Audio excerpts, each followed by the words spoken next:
had to fight for my life every single day for over 3 years. That does something to you on a psychological level as well. But you also have like this capacity. You don't have to think about it. It just turns on. So I notice these things about myself, and it's very empowering feeling, because you don't come from a place of entitlement or some sort of aggression. Not at all. You're just tapping into some primal resources within. Aga, how did you find Carnivore? That is such a nuanced and complex question for me, because obviously it wasn't something that just came into my world all of a sudden. I was suffering from long COVID and neurotoxicity. I got COVID in December of 2000, and my life drastically changed after that. Very quickly, I started experiencing an avalanche of symptoms, from physical to mental to emotional, like psychiatric as well. I was really feeling like I'm losing the ground from underneath my feet. And mind you, I do therapy work, and I've been meditating for many years, so I know lots of tools, and I've done fasting in the past, and I just couldn't grapple what's happening. I couldn't access aga myself. I had terrible insomnia, panic attacks, and really dissociation, flashbacks. It's quite intense what I went through. I laughed that I had literally a cacophony Metallica playing in my head several times per week, and it would just completely destroy my sense of self and any sense of control. So you can imagine from going from being very glowy and just like world traveler, doing healing therapy sessions, hypnosis, and just having the best life. I went the opposite direction in a very rapid, fast way that really kind of left me speechless. So I started searching for answers, and I knew, having lived in US for over 20 years, that I didn't want to use conventional Western approach, because I knew that I would be probably given antipsychotic medication and maybe hormonal replacement therapy. Yeah, right after COVID, I lost my period. It just that there was so many different factors and so many different manifestations that I knew how that path could unfold for me. So I decided not to go that path.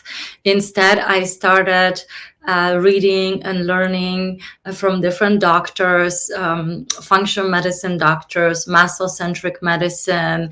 I was plant-based for 14 years, and I was actually quite adamant, a vegan. I went through stages of being critical of other people's way of eating, because how it is at the beginning. And I did quite well on plant-based diet. I would say 97% vegan-centric. If I was by the ocean in Asia, I would have fresh fish, but I didn't want to leave that footprint, so I would not really consume animal products. And I loved superfoods, green smoothies. I was the green smoothie girl. Loved my Vitamix, matcha, maca, spirulina, moringa. The list is long. And overall, I was feeling great. I definitely still had insomnia and some strange symptoms before, I got sick. But I come from a very kind of complicated family, and I thought maybe some of the symptoms were psychological, that they were not actually physical. So when I started learning about how this COVID could have impacted me, I was listening to Dr. David Sinclair. I started looking into longevity. I started fasting. I started looking into Drs. Berg, Dr. Ekberg, but also functional medicine doctors. And I realized when I take 20 to 30 supplements a day and I move I can somewhat feel okay, but still every other day, it literally felt, Dave, like whatever I would like reconstruct to sort of like feel normal for a moment, it would just be smashed, destroyed, and I would have to start from the beginning, and that was my life for 3 years or so. So I've done some drastic things. I started fasting a lot, and mind you, I'm not new to prolonged fasting. I've done several 10-day fasts in the past. My longest fast was 21 days on water. So I can do difficult things if I think that this is going to benefit me, and I definitely saw some improvement, like my natural ecstasy from meditating for so many years returned, but it wasn't stable. And I would have, extreme anxiety or panic. I noticed one time, I'm not a drinker, but let's say once a year or twice a year, if I would have like half a glass of wine, for example, I would have suicidal ideations for 2 weeks. It was very hard for me to get out of like anything that would trigger a response, because this COVID plus the neurotoxicity, and I'll talk about this in a moment, destroyed completely my nervous system. So something that shouldn't affect you would give me would cause such damage to me. My nervous system, like lacked insulation. So imagine if I explain this to people, it's like if you don't have insulation, but there's like electricity and you put a drop of water on it, just drop of water would just create this immense, avalanche of consequences. So, I experienced some help with keto. I started eating some animal products and intermittent fasting. And then I implemented 1 day, no food, 1 day a week, no food at all. And as much as I could, I would travel to tropics, or I stayed in Southern California by the ocean. So being in nature really helped me. But I had, hard time remembering things all of a sudden, and I couldn't predict that. I would have these emotional crashes from 1 minute to another. I could go through like 10 different emotional states in 10 minutes. So I couldn't remember what happened an hour ago. I had hard time finding words, and I'm a reader. So it was catastrophic to me. I'm now 46. I'll be 47 in 2 days. But from being like a beacon of health, I can't really seem to understand, why I'm having such avalanche of these symptoms. So gradually things got better, because a year or so ago I realized that I don't have mold toxicity, but I probably have neurotoxicity in addition to long COVID.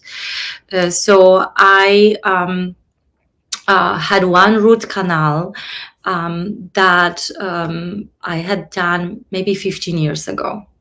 And it was in the back of my upper jaw, upper back of my face, and on the left side, and I removed it. And I realized that, I probably have metal toxicity, heavy metal toxicity from this root canal, because it seemed to me that COVID triggered maybe a fracturing in this root canal. So there's some leakage, and since all of these cognitive functions were not really, they were not online, like I was losing these faculties. I started putting the two together, that I don't have mold toxicity. I thought maybe that was, the case. And after I removed that tooth, I still had very unstable moods, lots of flashbacks.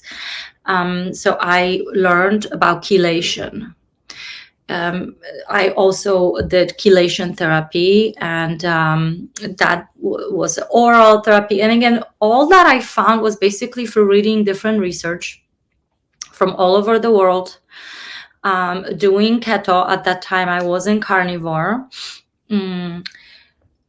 And after I've done some extensive chelation, including intravenous chelation, I could you give a quick explanation of chelation? yes. So chelation is this therapy that's designed to bind heavy metals. So when you have heavy metals bound to your cells, when they are literally bound to your structure, you can't get rid of them with cilantro, with spirulina, with fasting.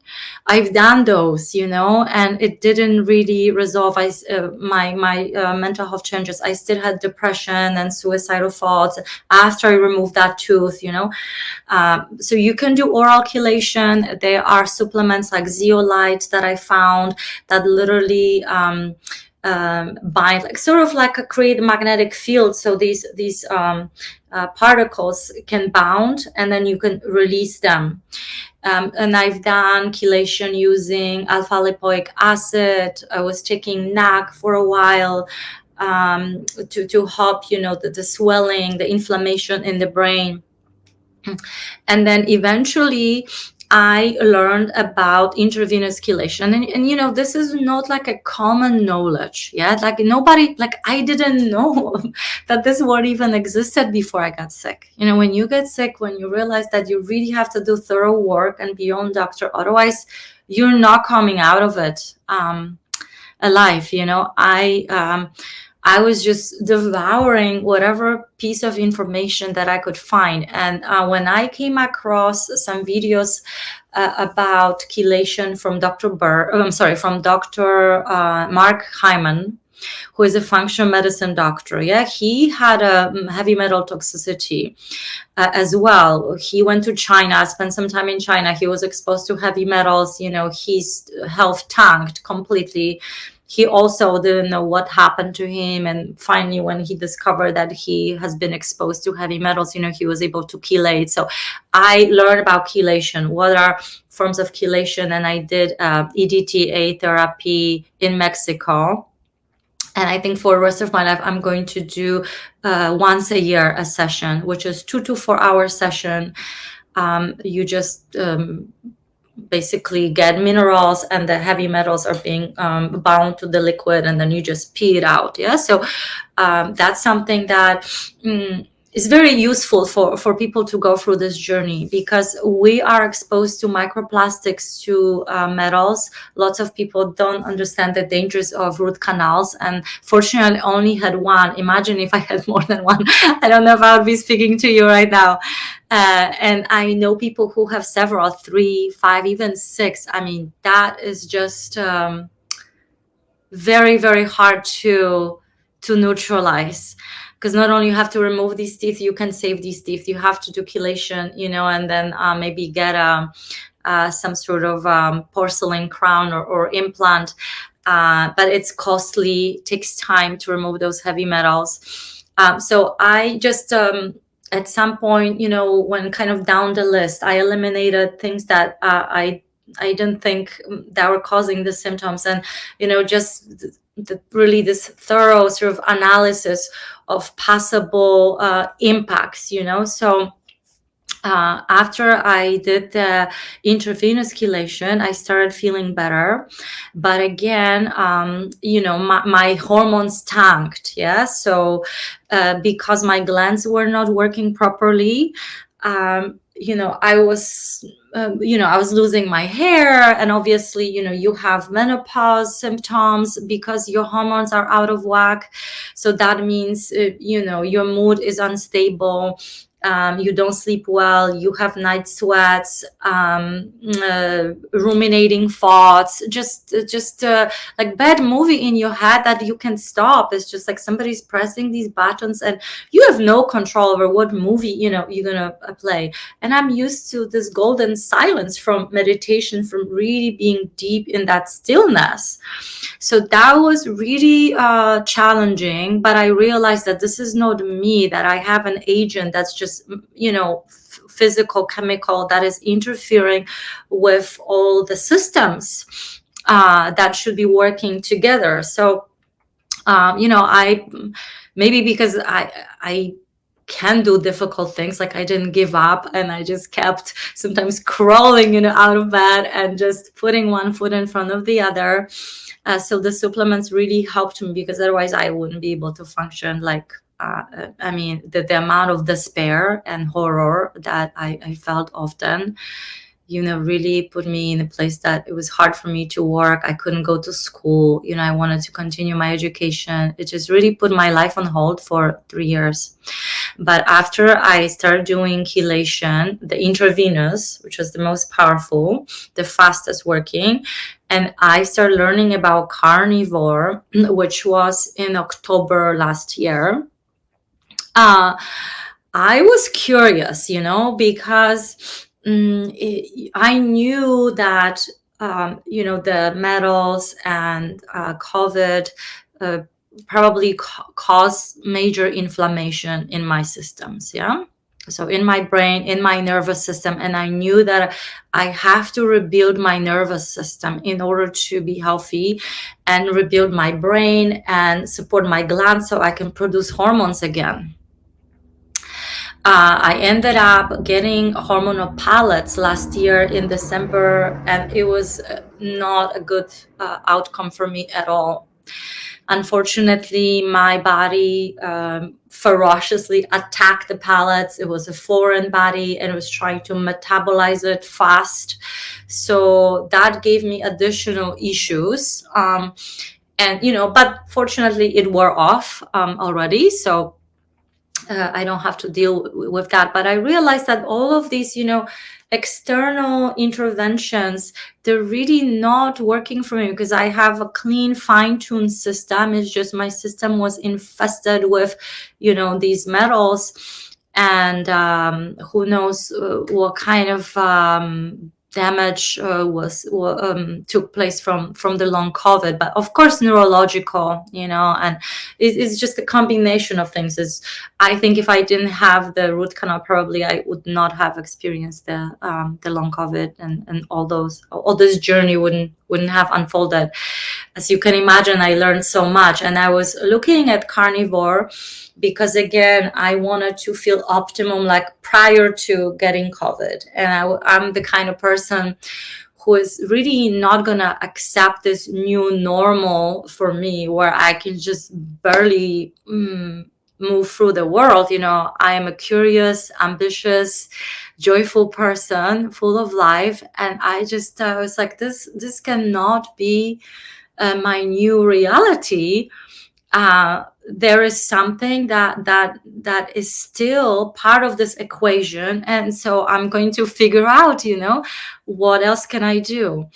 I don't have problem fasting or eliminating things. I just want to figure out what works and how I can, further fine tune. So after discovering some carnivore doctors, I started experimenting, and that was, you can imagine, from being the green smoothie girl, like going into carnivore, that was such a switch. But I realized that, okay, I have to make a choice, and I don't support, conventionally grown food.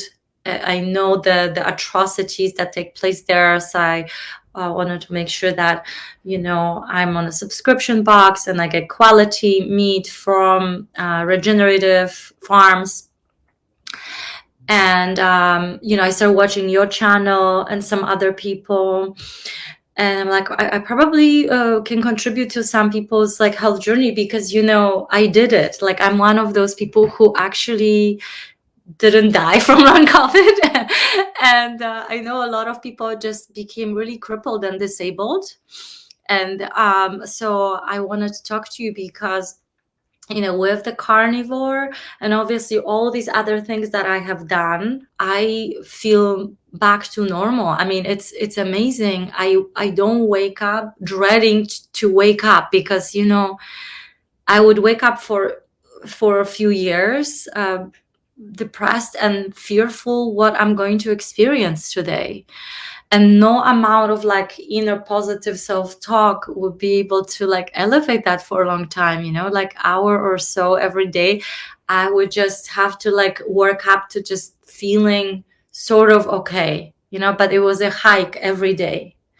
And now I wake up and I feel normal. I feel grounded in the body. The body feels safe, strong. I'm extremely strong. I think part of what really helped me too is before COVID, I started exercising a lot. I was in Asia and I went to another 10-day Vipassana retreat. And after I left that retreat, I had this impulse to start working out like on a level that I've never done before. It's almost like my subconscious was preparing me for what's to come. But I've already been on the spiritual journey for a while, so I don't question these insights and I always act on them. So I became extremely fit in that process.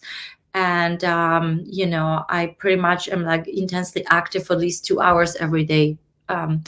And really just learning how powerful my body is. And so adding this carnivore protocol and learning what my body enjoys and what my body doesn't like, of course you have to tweak and you have to observe. I can tell you that I'm fully recovered. My hair is nice and thick again. It's growing. I'll be 47 in 2 days, and my skin looks good. And I went back to school this year, and I'm going to pursue a PhD in the fall. So, as long as I stay on this planet, like I want to, understand. First of all, like I want to understand if something is off. Okay, what my body is telling me, what my brain is telling me, what my faculties are telling me. And then obviously we have to work with that. And so I've learned so much about metabolic illness of the brain and how it affects mental health, because I work with mental health clients. I've been doing therapy work for over 10 years, and I've done 8,000 plus sessions. Before COVID, I was extremely busy.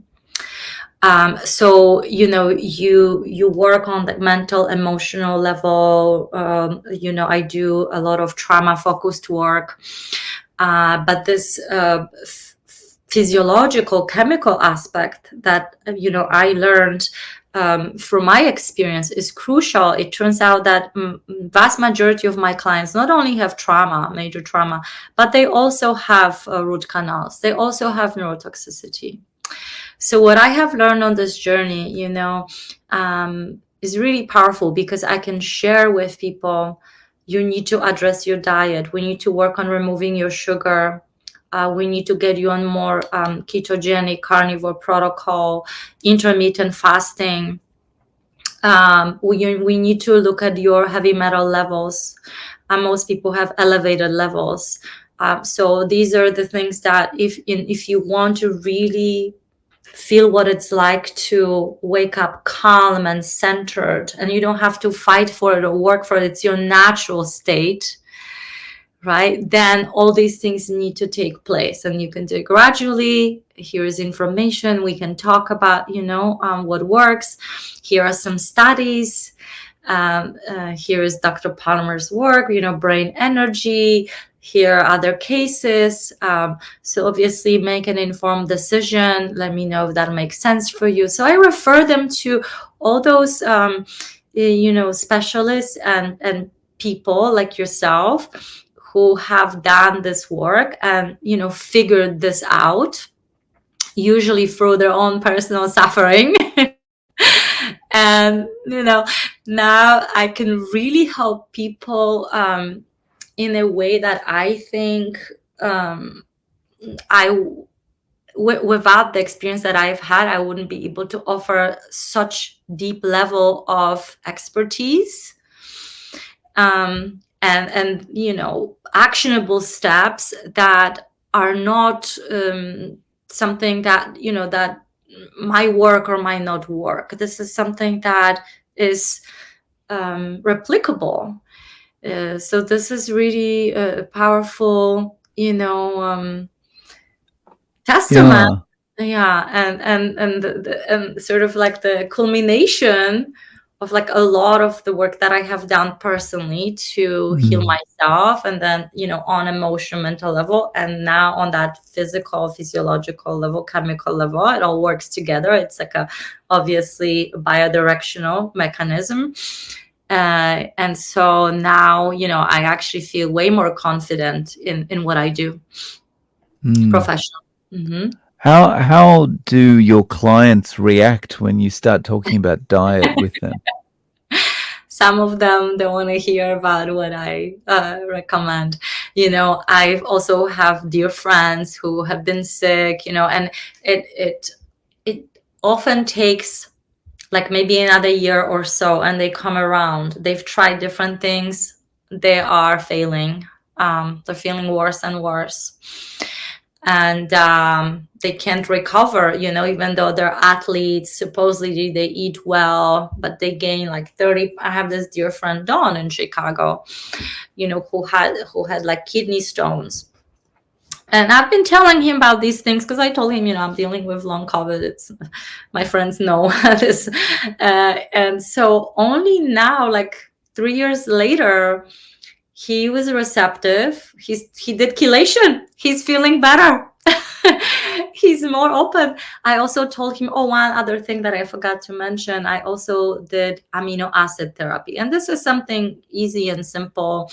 If any of the listeners want to look up Julia Ross and her work on amino acid, because I figured that, okay, with my nervous system completely destroyed, what will rebuild my nervous system? Amino acids. That's why also carnivore was just this next logical step. Okay, I have to eat animal-based food because amino acids are plentiful in the source. So I still take those, but like all the 30 supplements, I had a whole suitcase. I'm not taking them anymore. So this is amazing. But going back to your question, yeah, there is, unfortunately, I'm Polish. I grew up in a different environment. I was breastfed, natural childbirth. Maybe my genetics, are different a bit because I wasn't fed GMO. Plenty of sugar, of course, yeah, and all these things that we don't consume, but anymore. But growing up, of course I was eating some unhealthy things, and also because of Chernobyl, we were all infested with this nuclear um, cloud full of chemicals and metals.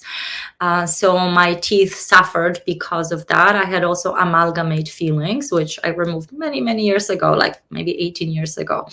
But again, like going back to your question, a lot of people in US are so indoctrinated into this standard American care, and their perceptions are extremely narrow.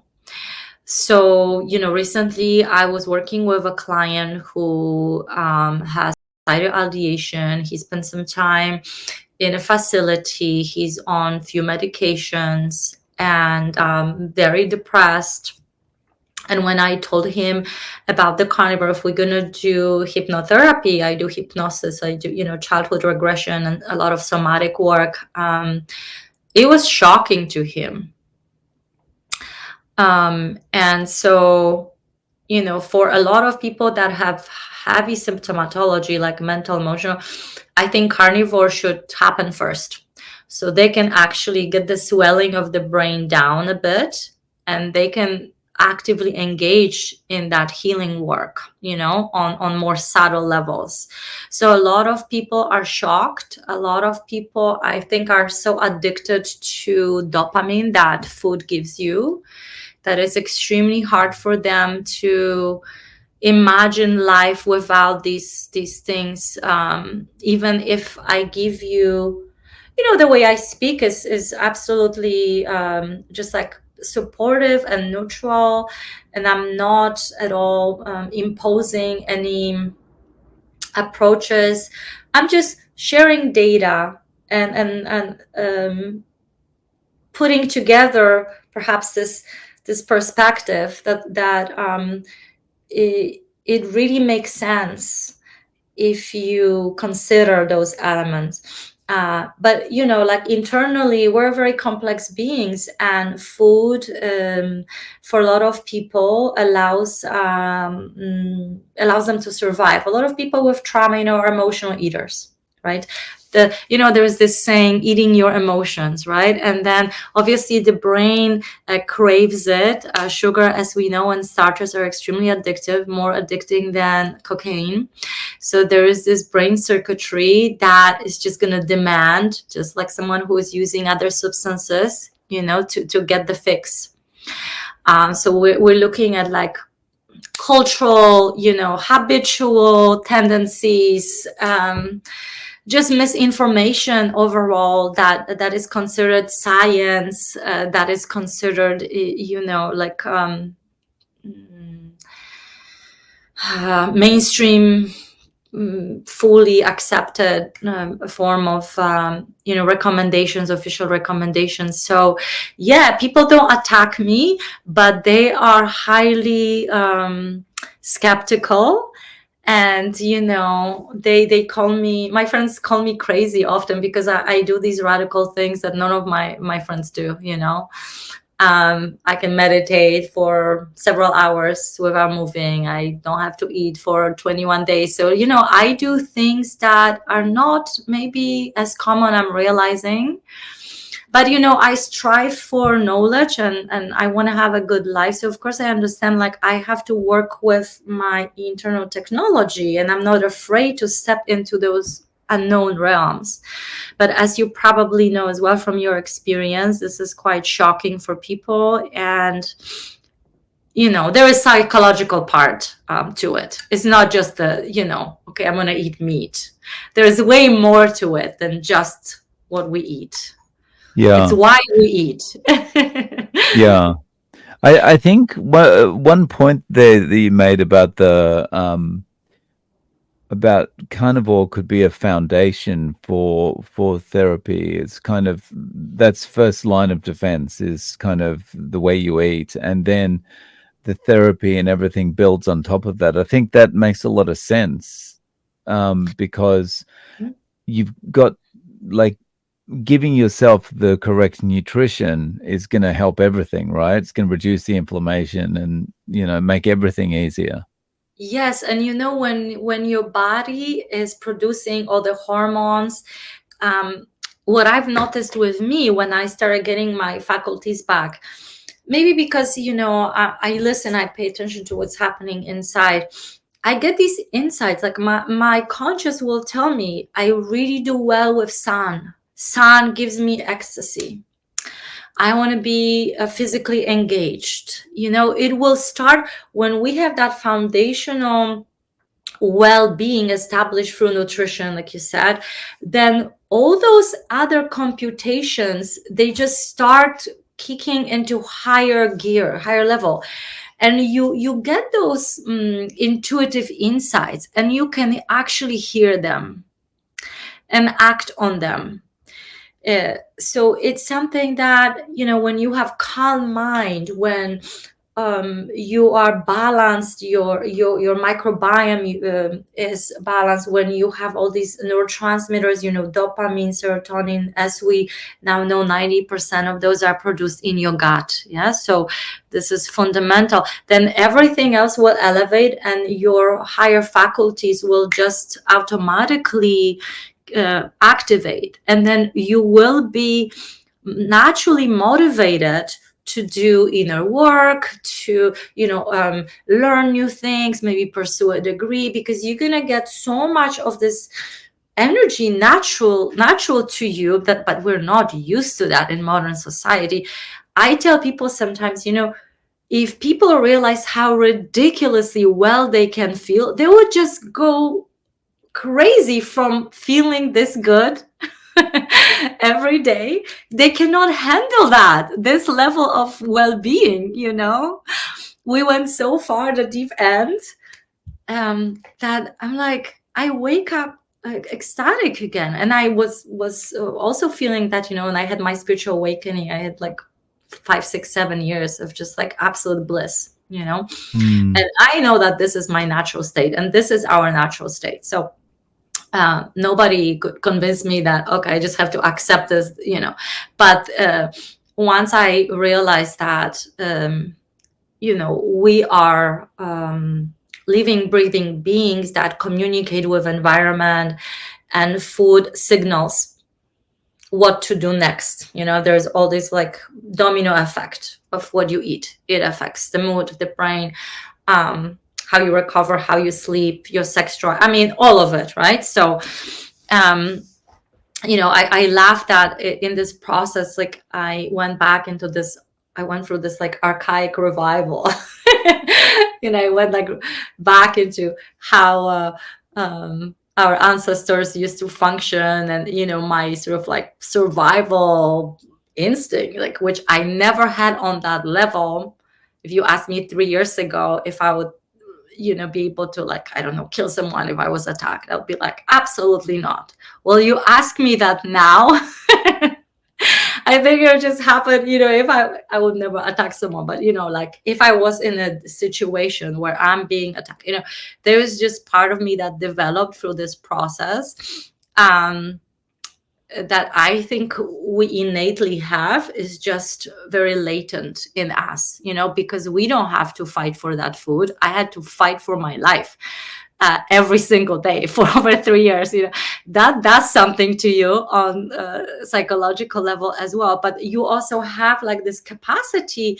You don't have to think about it. It just turns on. So I notice these things about myself, and it's very empowering feeling, because you don't come from a place of entitlement or some sort of aggression. Not at all. You're just tapping into some primal resources within that we're supposed to utilize when we are really in threat, which is not very often, right? But it's just this like maternal instinct, when mother sees their child in danger, there's a mechanism that gets activated. So in this carnivore lifestyle, I noticed as well that there is this fuel, there is this energy that I can access. I don't know, maybe you can tell me about your experience, if you also have similar sort of understanding of what you're capable of now,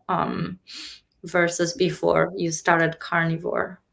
Yeah, it things like energy and yeah, just having a reserve of it's everything, whether it's creativity, whatever it is just huge. Huge. Um, so how do you eat day to day? What are your meals made up of? Great question. Yes, so I am a part of the subscription box, and I get a wonderful meal. I started, I mean, this is crazy. After like, I don't know, 15 years or so, I had bacon not too long ago. And um, I call it my new chocolate. So I typically would start my day with a couple of eggs, and I would have beef pates, yeah, typically, or ground beef. I am back to intermittent fasting. So I would eat maybe within 6 hour window. I typically don't eat breakfast. I eat lunch and dinner. And then for dinner, I often have sardines in a can, not that much, because I know they have mercury. Fish has mercury these days. And I would have some bacon.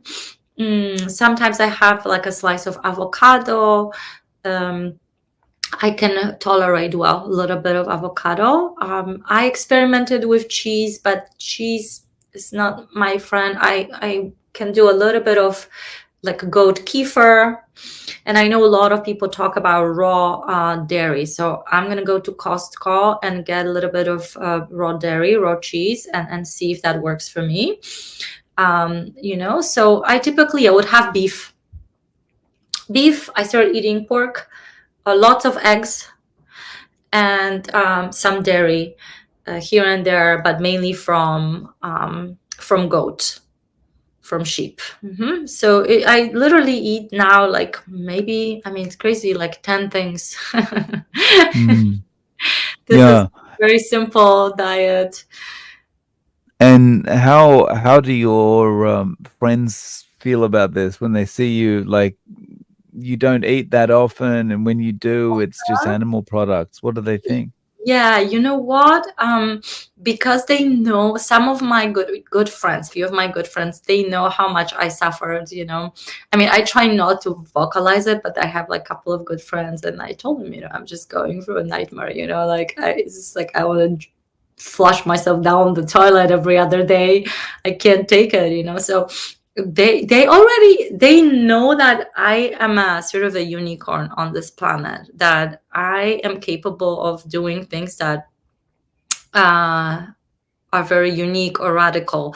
So they're supportive, you know. They're just kind of like, wow, you know, after so many years of being plant-based, now we can have a steak, you know. So they are actually supportive, because I only have one friend who is vegan.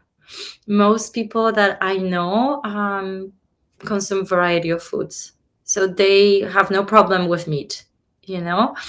No, I don't. Yeah, I don't have any. Yeah, all of my friends are quite evolved spiritually, mentally.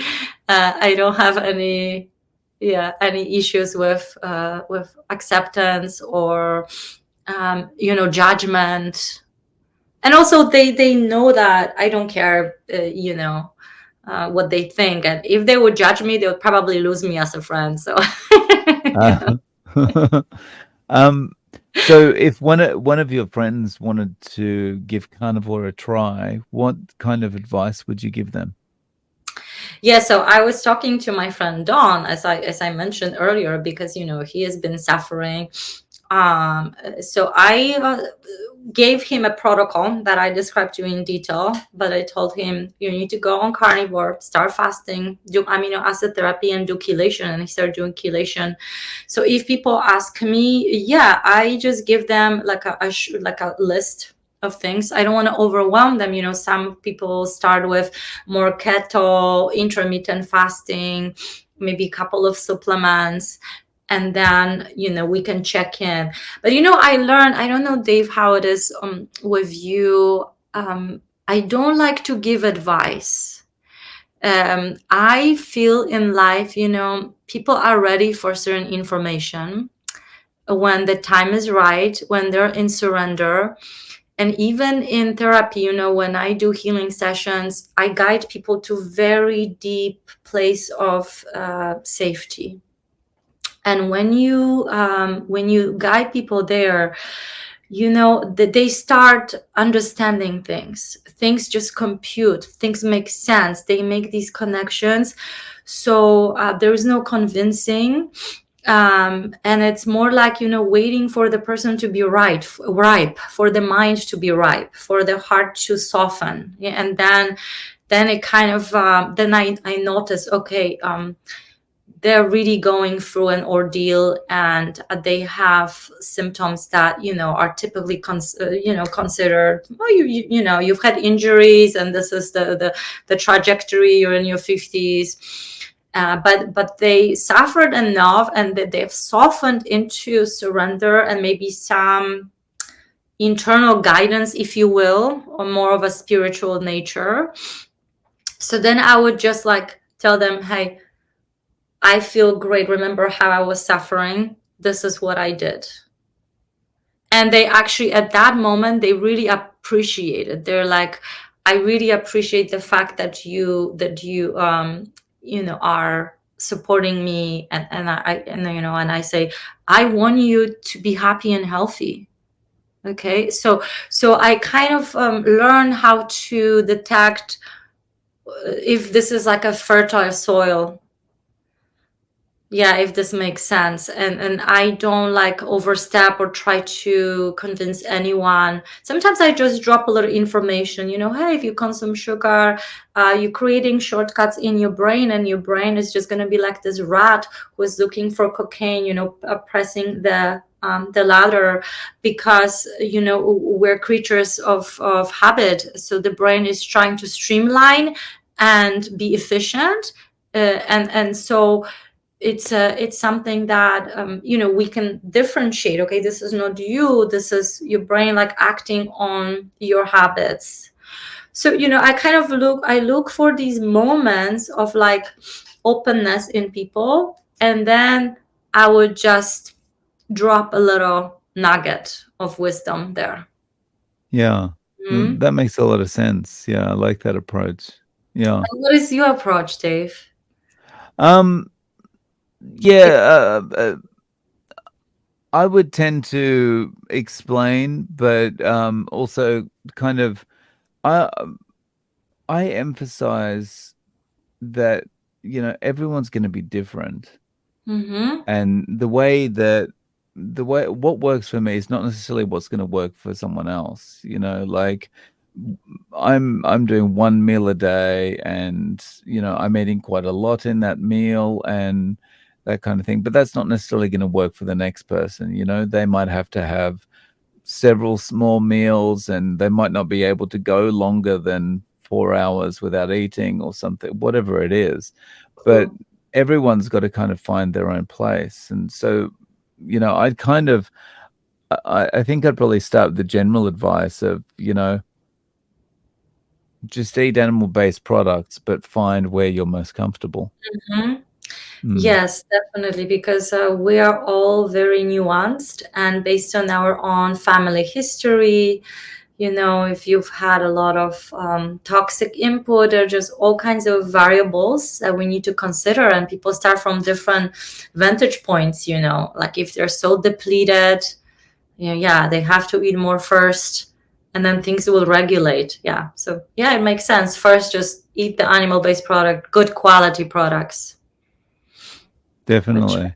Mhm. So, Aga, if people want to reach out to you, how can they get in contact with you? I'm happy to connect with anyone who needs some help on this journey, especially if you've been maybe doing carnivore but not feeling optimal still, because there might be some other factors to consider. My website is balanceisperfection.com. So that's the easiest way. I also have Instagram, Balance Lab by Aga.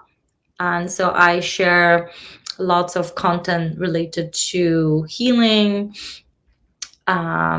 travel, consciousness, spirituality, things like that. But a lot of it is rooted in, science and mental health and neuroscience. So I have that approach that is grounded in this reality, and how can we make a practical, actionable change. So I don't use spiritual language as much. I prefer to use scientific language. But if you just want to find me online, balanceisperfection.com. That's the easiest way, and I'm happy to answer any questions you might have. Awesome. So I'll link to your site and your Instagram below. Um, Thank you so much for coming on and sharing your story with us, Aga. I really appreciate it. My pleasure. It was wonderful sharing my experience with you and the audience.